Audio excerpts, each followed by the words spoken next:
السلام عليكم ورحمة الله وبركاته. نحمده ونصلي على رسوله الكريم. أما بعد فأعوذ بالله من الشيطان الرجيم. بسم الله الرحمن الرحيم.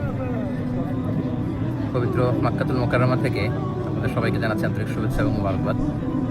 আমরা গতকাল মক্কাতুল মুকাররমাতে 27-এর কদরের রাতকে কাটিয়েছি। আজকে বাংলাদেশে 27-এর কদর, একটি গুরুত্বপূর্ণ কদরের রাত। আল্লাহ রাসূল সাল্লাল্লাহু আলাইহি সাল্লাম, আমরা জানি যে লাস্ট 10 days অফ রমাদানের রাতে ঘুমাতেন না, একান্তভাবে তিনি ইবাদত করতেন। আমরা গতকাল দেখেছি লাখো লাখো ধর্মপ্রাণ মুসল্লিরা কাবার প্রান্তরে কেউ উমরা করেছেন, কেউ কিয়ামুল লাইলে অংশগ্রহণ করেছেন, তারাবিতে অংশগ্রহণ করেছেন। আলহামদুলিল্লাহ, আজকে বাংলাদেশে 27-এর কদরের রাতকে আমরা উদযাপন করছি। আল্লাহ রাসূল সাল্লাল্লাহু আলাইহি সাল্লাম আমাদের আয়েশা রাদিয়াল্লাহু তাআলা আনহাকে এই রাতে একটি বিশেষ দোয়া পড়তে বলেছেন। তিনি বলেছেন যে, আয়েশা, তুমি যদি এই রাত পাও তাহলে তুমি পড়বে আল্লাহুম্মা ইন্নাকা আফুউন তুহিব্বুল আফওয়া ফা'ফু আন্নী। অর্থাৎ, হে আল্লাহ, আপনি ক্ষমাশীল, আপনি ক্ষমা করাকে পছন্দ করেন, আল্লাহ আপনি আমাদেরকে ক্ষমা করেন। আল্লাহ রাসূল সাল্লাল্লাহু আলাইহি সাল্লাম রমজানের শেষ দশকে যখন পৌঁছতেন, তিনি ইদা জাআল আশরু আহইয়া লাইলা ওয়া আইকাযা আহলা ওয়া শাদ্দা আল মি'সার, সারা রাত জেগে ইবাদত করতেন, পরিবারের সবাইকে জাগিয়ে তুলতেন, ইবাদত করার জন্য বলতেন।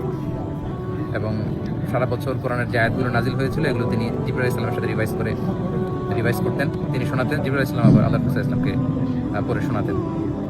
তো এই ক্ষমার রাতে আমরা যেন আল্লাহর কাছ থেকে ক্ষমা পেতে পারি, আমরা কায়মুল বাকি আল্লাহ তাআলার কাছে ক্ষমা চাই। আল্লাহ যেন আমাদেরকে উতাকা মিনান নার, জাহান্নামের আগুন থেকে রমাদানে যে মুক্তির ঘোষণা দেওয়া হয়, সেই মুক্তিপ্রাপ্ত বান্দাদের অন্তর্ভুক্ত যেন আমরা হতে পারি।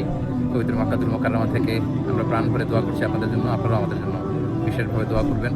এবং স্পেশালি আমাদের হাসানা ফাউন্ডেশনের জন্য আমি দোয়া চাই। ভেরি রিসেন্টলি আমরা একটা ফাউন্ডেশন ফর্ম করেছি, হাসানা ফাউন্ডেশন, যেটার মধ্যে দিয়ে আমরা বাংলাদেশের বিভিন্ন শিক্ষা কার্যক্রম পরিচালনা করব। কদরের এই বরকতময় রাতে হাসানা ফাউন্ডেশনের ভবিষ্যৎ কার্যক্রমগুলো যেন আমরা স্মুথলি পরিচালনা করতে পারি। আপনারা এই ফাউন্ডেশনটির জন্য দোয়া করবেন।